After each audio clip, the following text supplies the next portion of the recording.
It's three words we hadn't heard from Premier Scott Moe during the COVID-19 pandemic. He said he was sorry during CBC radio programs on Tuesday morning, but he wasn't referring to the government's handling of the fourth wave. He was referring to the fact that surgeries have been canceled, as have services for medically fragile children.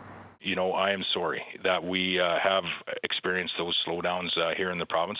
Moe made a similar remark on CBC's Power and Politics. If there is a responsibility or an apology that I would deliver, it would be to those folks that have not been able to access those services, and we're going to do everything that we can to get our healthcare system back up and operational so that they can access those services as soon as possible. So, do you apologize?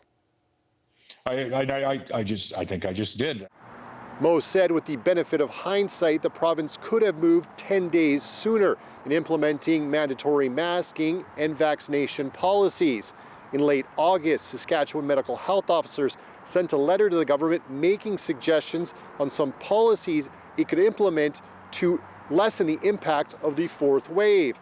But the province waited more than 3 weeks to implement those policies. Now, 6 patients in Saskatchewan ICUs are headed to Ontario for care. It was all, I think, very much in plain sight, and it feels, unfortunately, as though our elected officials chose to do, what amounts to a minimum in terms of just having an indoor mask mandate, as well as a vaccine passport put in place literally later than any other place in the country, despite the fact that we had the most significant Delta surge and incredible pressure on our hospitals. Dr. Alex Wong says the focus should now be on bending the curve to reduce the pressure on hospitals. His suggestions, gathering restrictions, especially for people who are not vaccinated, and vaccine mandates for people who work with vulnerable populations.